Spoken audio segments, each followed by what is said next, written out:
going to school, and that was in Tatarstan, which is kind of Islamic country.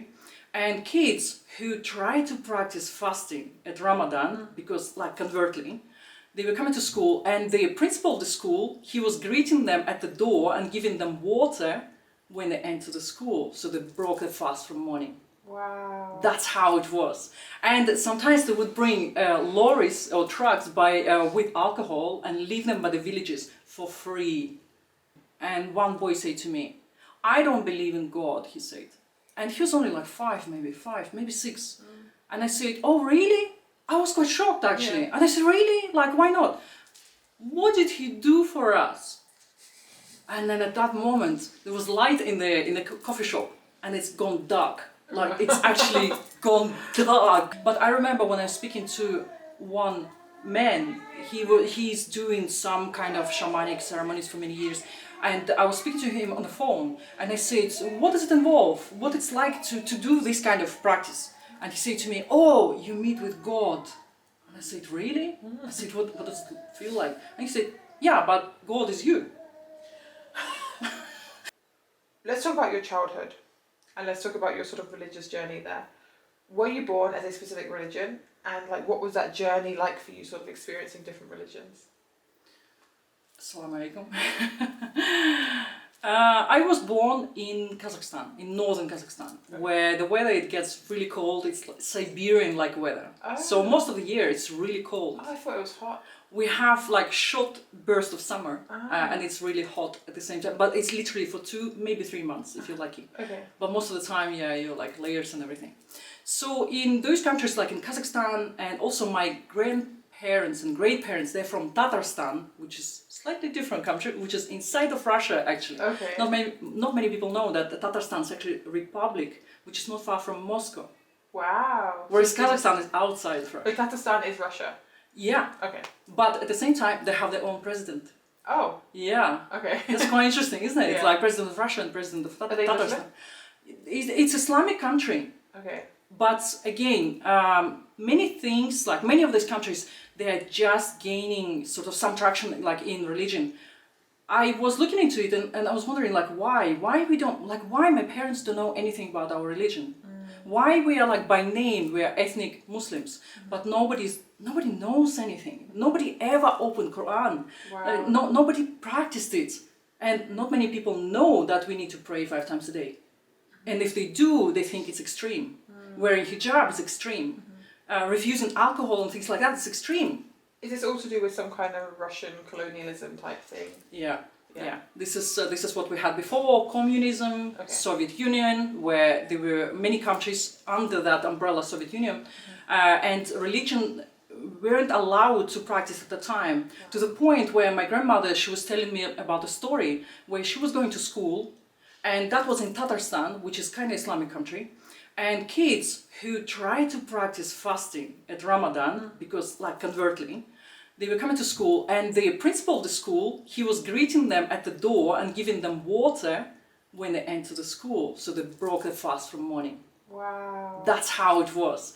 And sometimes they would bring lorries or trucks with alcohol and leave them by the villages for free. So just people didn't follow any spirituality, religion. The books were forbidden. You couldn't find any book on any spiritual topic whatsoever. Like in the Quran? At that time. No. Oh. No Bible, no Quran. It was burned. Yeah. People could be jailed if they're talking about it. I know statistically, communism is the biggest killer, like worldwide, out of all sort of like ideologies, religions. Like it tops religions by like a huge percentage, and that's like Russia and China. Yeah. So that was in 70s, 80s. Wow. So this is why it was, and the 90s were wild. There was a lot of mafia, there was a lot of killings. It was a difficult time because the Soviet Union collapsed. And then we start having goods from America and from other countries. But suddenly, nobody can afford anything. And the salaries are low, and there is more crime. And of course, people don't care so much about religion, because they don't have time, they need to survive. Wow. So this is why they just start coming up to religion. Yeah. That's really interesting. So I feel like when you look at this kind of country, so like Kazakhstan, for example, and you look at the fact that they're not doing certain like Islamic practices, and then it makes me feel bad because I know that probably if you go back in history, you'll find them as very practicing. Like I don't know about Kazakhstan, but I know, for example, Uzbekistan is like big, because I know Imam Bukhari is from Uzbekistan. Right. So like we have a big Islamic history sort of Yeah. around that area. Yeah. So if you could look back in time, there's going to be like strong Islamic history and strong Muslims. Yeah. But at some point, there's some other power that's come in and really kicked it out of them. Yeah, it was the same in Tatarstan and Kazakhstan. It was the same, but now, Alhamdulillah, actually now they're coming back to religion. Now you can see more women in hijab, especially in the bigger cities, Wow. and you can see some mosques. They offer some classes, for example, and yeah, it's kind of developing. And now I actually can find Russian speakers who are doing podcasts from Kazakhstan. Okay. So Alhamdulillah, we're getting there. Because I know, for example, like when we were speaking about your journey, you did tell me, for example, you were scared to sort of like wear hijab in front of your family and things like that. Yeah. So this is like the norm in Kazakhstan, right? To not be wearing hijab, to like not do these things. Yeah, especially in smaller towns. And even though my family, ethnic Muslims, they consider it to be extreme if they will see me in hijab. They don't really approve it. They still didn't get used to it. And many things, like, again, praying 5 times a day for them, it's extreme. Okay, so why did you go into all this spirituality stuff? What was that like for you? Wow, this is really interesting and this is really big.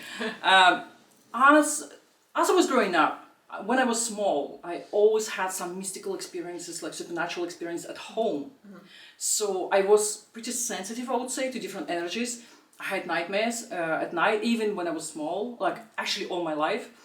And I could sense that there is something else in the house or outside of the house. I could see certain things.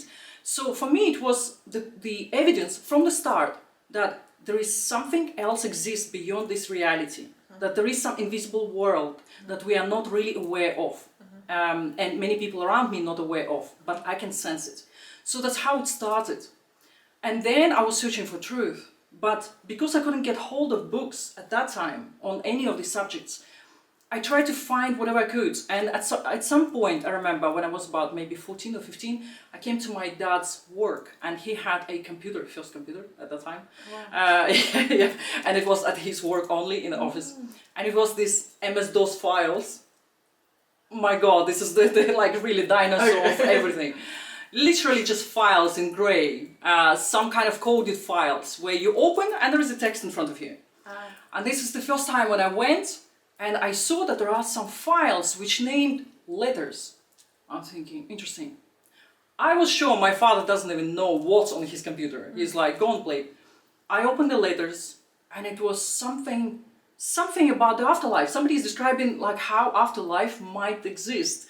And it's all in the letters, which later I was kind of learning about. They're supposed to be like channeled for somebody. We don't know, right? Okay. We don't know. But it mesmerized me, it really did. And actually, I couldn't stop reading them. And later on, years later, I found it in the book, which is actually called The Letters from Afterlife. It's still on Amazon, and I have read it. To me, whether it's non-Islamic or what, to me it was the proof that, again, that there is something about afterlife, that there is more information that I think. So that just like deepened my search. At that time, I was in Kazakhstan, like when I saw it, when I read it. Beside that, we continued experiencing like paranormal stuff at home as well with my brother. He's a bit younger than me, the only brother. And both of us, we experienced many things, like TV could turn on by itself and things like that. And we have noticed that if we have a pet at home, then it kind of everything comes down, especially cats. Okay. But if we don't have any pets, then it kind of goes up, the whole activity, yeah. Okay. So all my life here, I was interested, like, what is it? What is it? And when I came to UK, then I came here in the year of 2000. And so at that time, I tried to find what I could. But, well, at first of all, I was busy with learning English because I didn't speak English. And once I've learned it, then I found some different paths, like psychic development paths and mediumship and things like that people do here, all again under the umbrella of New Age. Okay. So I tried to find again the truth. And eventually, like a few years later, I became a digital nomad, which means I could travel with my laptop, I could go to different countries, and I did. For the last 10 years, I've been doing that. And I've lived in many countries in Southeast Asia, in Mexico, in Egypt. And what I found in Mexico, that there is some spirituality there as well, because they have shamans, they have some ancient traditions. So they have a lot actually devoted to those paths. Whether they're right or wrong, that's a completely different matter. Yeah. But they are, and many people are interested there. Again, it's angels, it's crystals, it's different meditations all night, and different ceremonies and different things. And so I would say for about 3 years, I was doing whatever I was offered to try to, again, to make sense out of this spirituality, like what it's all about. And I think the interesting thing is that some of it was really nice and beautiful and light, but some of it were quite dark and disturbing. And in those moments, I was thinking, how can I protect myself? And then I decided to find the prayer in Arabic that we use, learn it, or actually write it down and take with me to those meditations. Oh, wow. To protect myself. What were the dark stuff? I want to know what you're talking about. In the deeper meditation, I started having like visions. And the visions, some of them were beautiful, like some divine light, there are some beings and things like that. Although, again, now we can question what types of beings were there anyway, if they're light. But the darker ones, literally, like you can hear, you can feel your heartbeat. It's like a horror movie is unfolding. It could be something, disturbing images from, you can say, like crime or that kind of things. It was bizarre because I didn't watch crime stuff. I would go there thinking that I am light and love and I'm the all that divine connection with divine and all that, and I actually could see certain things like, not to go into details, but disturbing, really, like from films that you wouldn't normally watch. Wow. And I was wondering, like, where it's coming from. And the only explanation when I was talking to different people, it would be like, well, we're all connected here. People have traumas, they have problems. We're connecting in one field and we're getting them from them. So, like, it's not yours, you're just picking up on them. Okay. But you kind of open to that field.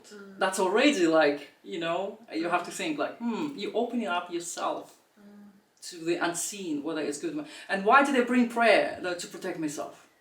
And it was more and more like protection. Plus, I still had nightmares. I still had things like that at home. And what I've noticed that no matter how much you can burn sage in New Age, in your house, hoping that it will protect you, it's not going to protect you.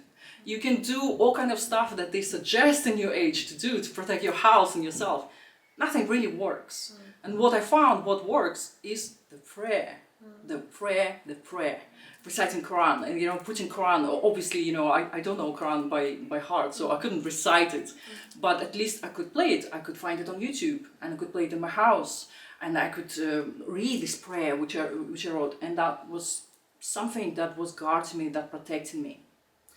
Yeah, so that was my transition into something like, Islam, slowly. So when you were like doing these kind of meditation-y type things, you were going into them thinking to yourself, right, either this could go beautifully and I could see a light, or either this could go horrifically and I could see something traumatic. So I need this protection with me to protect me from those traumatic things. That kind of what was going through your head.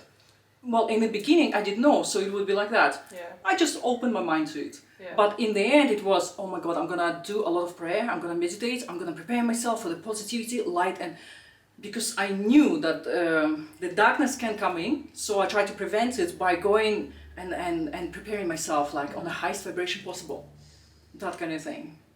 So that's again, that should make me think, even at that time. Was there any moment like where you were doing some kind of practice? Because I know you seem to practice a lot of different things. Were you doing some kind of practice, and then the Quran like maybe saved you?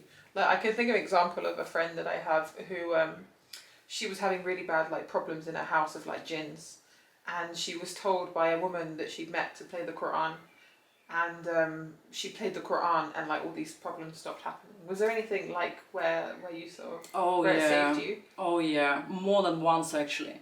I remember a particular apartment which I was renting. I was actually really got scared to go to sleep even at night. There was a mirror as well opposite my bed, so I guess that didn't kind of help. Yeah. And for some reason, yeah, I just had nightmares. I had to go and sleep on the sofa in the living room because I didn't know how to protect myself. And then I was thinking, what if I will play Quran? I'll have a look on Google. What do we do in Islam, for example? So and this is what I did. I put Quran like for the whole duration, Surah Baqarah, and I was reciting prayers. And I've noticed shift after about maybe 5 or 6 days. Okay. Where I actually could feel light in the house, and everything stopped. The whole thing paranormal stopped. That was one thing, yeah, but there are so many things, you know. The first thing I remember, I had a dream also, where I could see that as if it's the end of the world. Everything is crumbling, all the buildings, everything. And I know that this is it, this is the end of the world. And then suddenly I'm thinking, I'm not ready to die. I really don't want that it was end. So I say, please, God, please, I'm still young. I really don't want to die. Like, please, can we just continue our life? And at some point, there was a light, there was a sun, and it's like the light hit me. And at that moment, I knew that everything will be fine. And the buildings, in the reverse, start getting back, to construction. Oh, wow. The whole world started getting actually back to where it was. Oh, wow. It was such a significant dream, and I was really young when I had it. But I felt like even then, Allah tried to let me know that I am here, and you might be destroying your life. And that was teenage years as well, so I was going in the wrong crowd, and yeah, so that was one of them. It was quite a few of them where I think Allah showed through different things that I am here, I am here, I am here. The last one was when I was in Egypt, and there are lots of kids there from different parents, different cultures, different religions, and they're all playing around, which is really beautiful. But what I've noticed is that when I spoke to them, many of them are non-believers, you can say, and I was surprised because they were in Egypt and it seems like it's an Islamic country. And they were speaking in Russian with me, and one boy said to me, I don't believe in God, he said. And he was only 5, maybe 6. And I said, oh really? I was quite shocked actually. Yeah. And I said, really? Why not? What did he do for us? And then at that moment, there was light in the coffee shop, and it's gone dark. It's actually gone dark. I was like, wow. Exactly that moment when he said, what did God do for us? It was just dark. Wow. Yeah, and the owner of the shop said oh, I think there's something with electricity here. That's weird. That's the definition of kufr, right? It's ungratitude. Yeah. Wow. Yeah. I can't believe that. SubhanAllah, even when you were mentioning some things, I remember how I was a teenager and I used to get these weird visions that I never could really speak to anyone about because no one would understand. Oh really? But I used to get weird moments where I can remember a few of them very vividly, in my geography class, where I would kind of black out, just randomly. I would just be sitting there, and I used to get it so often that I I knew it was coming. I would just be sitting there, and all of a sudden I would just I wouldn't be able to see anything anymore. Right. My vision would go for maybe 5 or 10 seconds, and it'd be really scary. And all I'd be able to see is white and these black figures moving around. Wow. Yeah, I don't think I've ever really spoken about that before, but I used to get it loads when I was a teenager, and it used to be so scary because I would feel it coming, and then I would I never told anyone about it, but I'd be sweating a lot. Right. I would feel it coming, I'd start with my heart be beating really fast. I'm okay, I knew it was coming. And then I would my vision would go for 10 seconds or something. Wow. Yeah. So to me, it seems like you were sensitive as well to certain energies, whatever they are, right? Yeah. Well, we know in Islam what they are, Yeah. really. It's crazy. Interesting. Wow.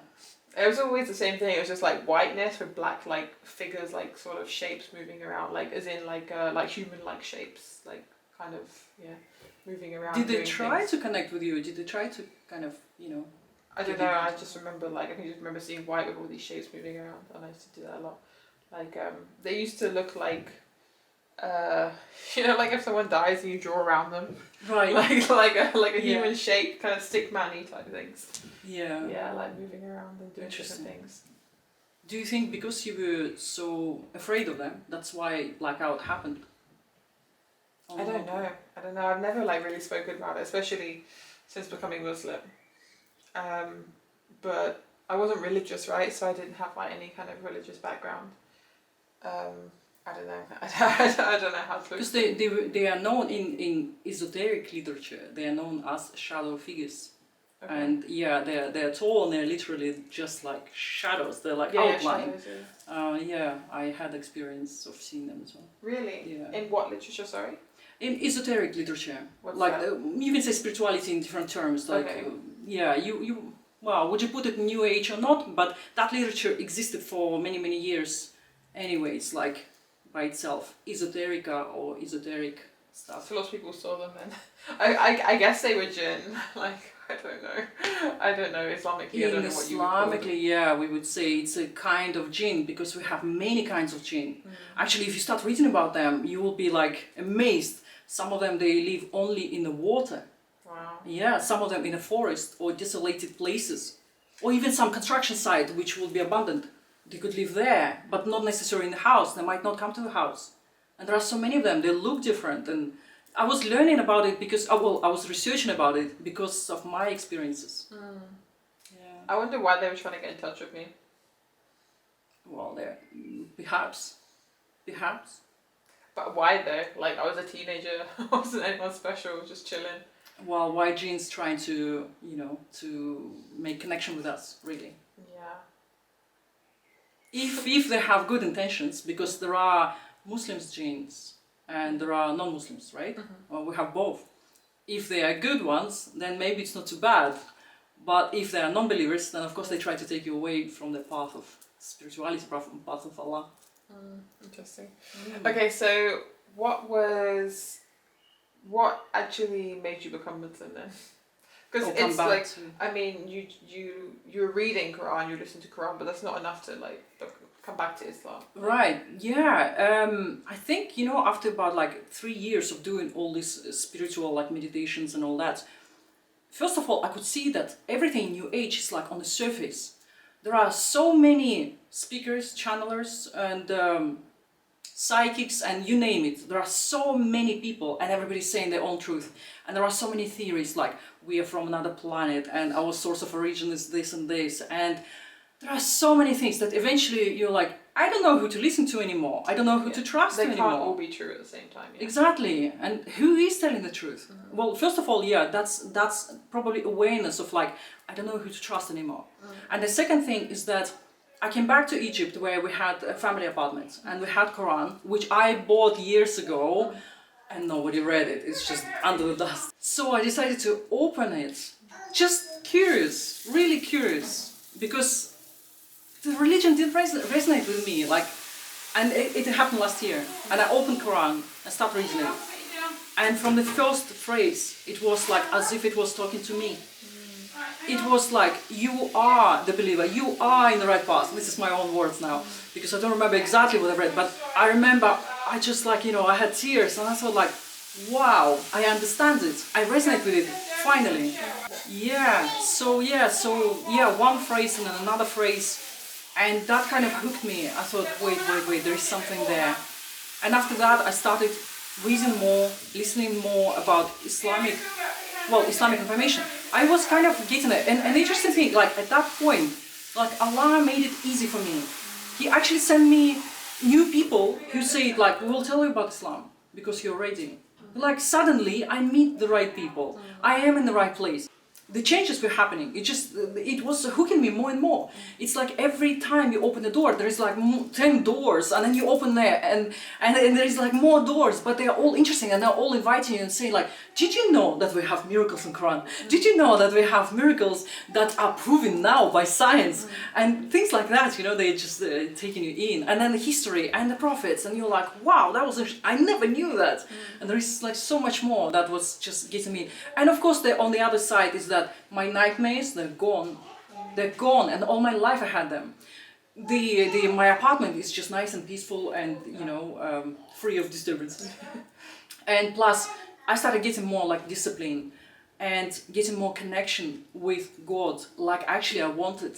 Like when I was living in Mexico, the last time when I went to a deep meditative retreat, I actually said, I am going to leave this country, but please help me to understand what it is that will help me to keep this connection with the divine. That's how I saw it like at that time. And when I was meditating, it's like as if there is some voice or some thought form, you know, saying to me, pray, meditate, spend time in nature every day, every day. The spiritual practice has to be there like on daily basis. And this is how you will succeed sort of on your spiritual journey. So Islam is giving you exactly that. Yeah, the praise, the discipline, the knowledge. There's so much. That's why I feel like everyone from New Age spirituality just come over to Islam. Because like, Alhamdulillah. alhamdulillah, like we have the holistic lifestyle, we have the praying, we have the dhikr, like the meditation kind of style of like contemplating God and connecting to God. And obviously that comes in prayer as well, and dua as well. You know, we're constantly told to like make dua and pray in the night when things are quiet, you know. And you think of Prophet Muhammad upon him, he would often go to Cave Hira, and he would just stay there for weeks sometimes. He would just bring all this food and water with him. He would stay there for weeks just doing sort of meditation, what we would call meditation now. And just connecting to God and just being in solitude, and all these practices that are loved by the West now, where we see people wanting to meditate and be in solitude and not be stuck in this busy lifestyle. We have all this in Islam, but we also have the discipline as well. We have the fasting, which you'll see even people are picking up like this nowadays. People are loving fasting, Google Science coming out saying how fasting is good for you. Everyone's fasting. Yeah, I'm fasting. Yeah, I'm fasting. People are loving it.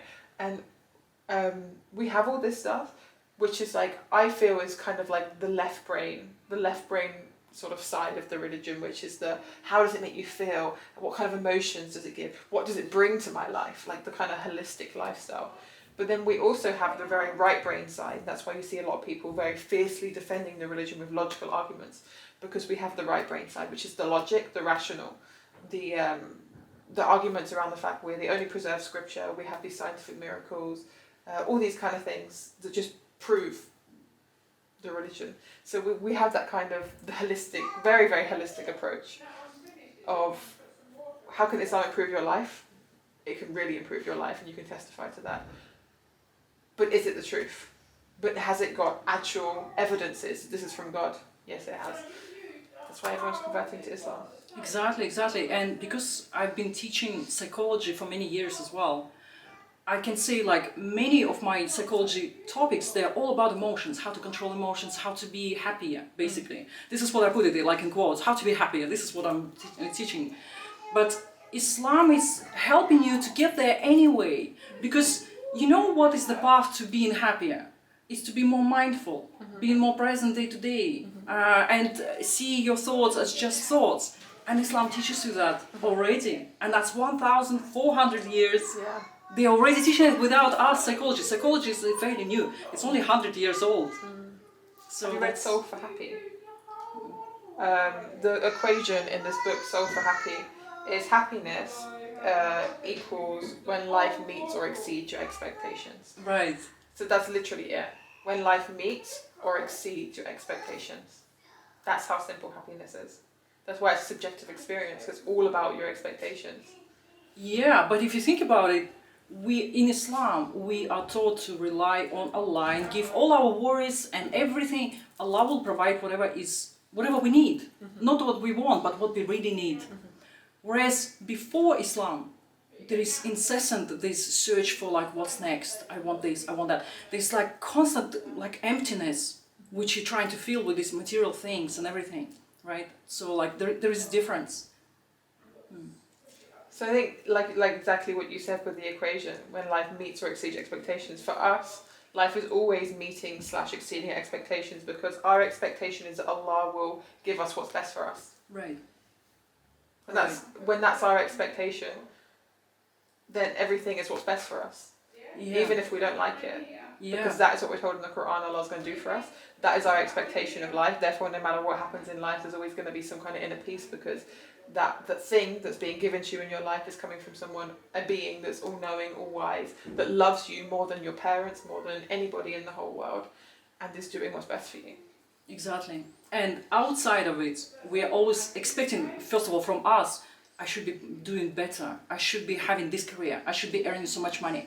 I should be living abroad in a certain country. I should have a bigger house. There's constantly expectation from us and from society and from our neighbors, all.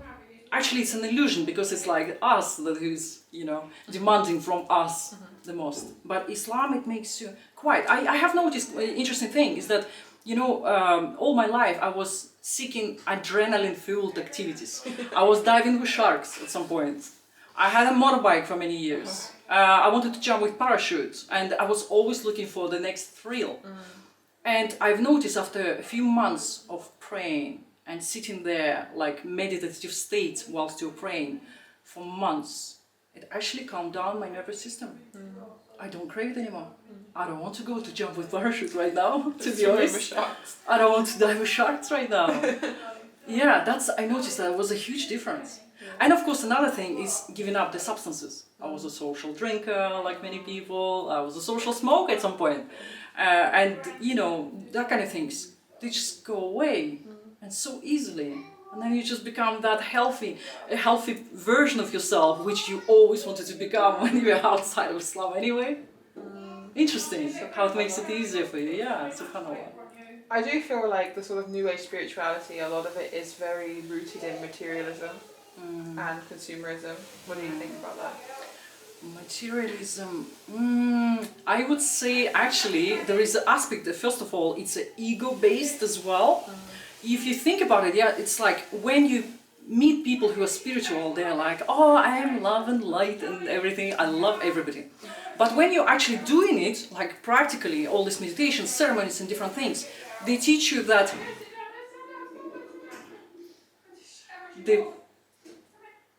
you have the divine light in you, and eventually the more you're doing it, the more you become God.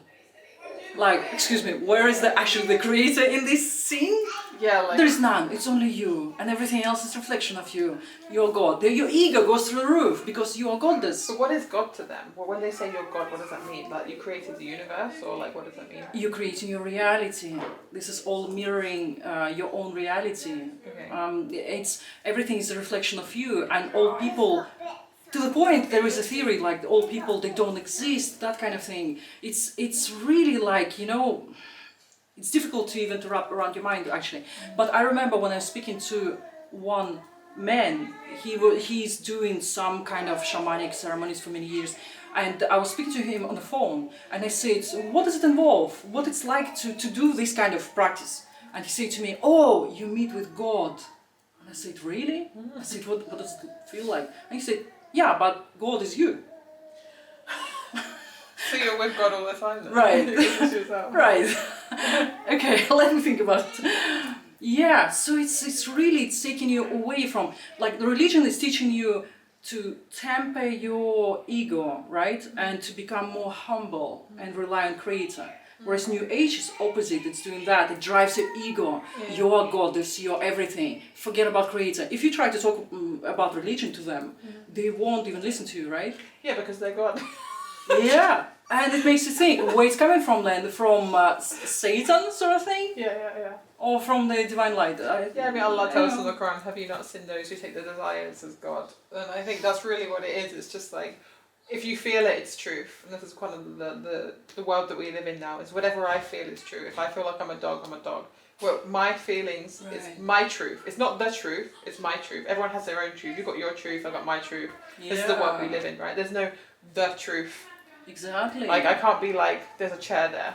Be like, no, not my, I don't think so. My truth is at the table. It's like, okay, right. Well, where's the truth? Like, this is just crazy.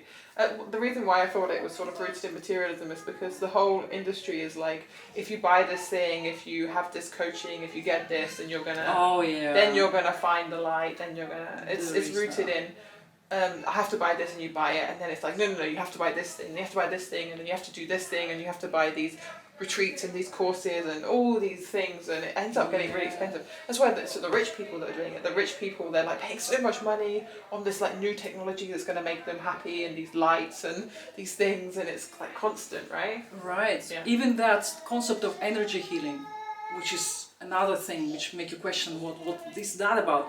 How much money actually goes into that industry of various types of energy healing that the person will perform.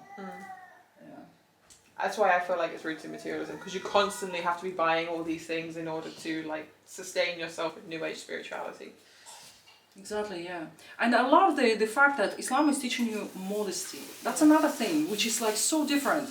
I remember like I was opposite, you know, seeking attention, you can say, you know, and feeling that's normal. When other people, and we're talking about guys, of course, you know, when they're looking at you, that's, you kind of, you thrive inside, you know, that kind of thing. And I lived with that like most of my life. But now in Islam, I'm thinking, God, we are like selling ourselves, and that's sad to see it. And when I see like, you know, women, when the more they're exposed, the happier they are, but they're not. They're not. It's such a false thing, like look for that attention sort of thing. And as actually you were saying in your interview at some point with Jenny before, you were saying it's such a difference to actually get that respect, even when men looking down and think like, oh, you're hijabi, and they look down, you know, it's actually such a nice feeling. And I've noticed that, especially in Egypt. I started wearing in Egypt my hijab, and I've noticed like the difference in attitude. They will pack your bags in the supermarket, they will put you in a taxi, they try not to look at you, and when I say, do you want my money or why are you helping me? No. Just literally out of respect, because you look, you're practicing Muslim.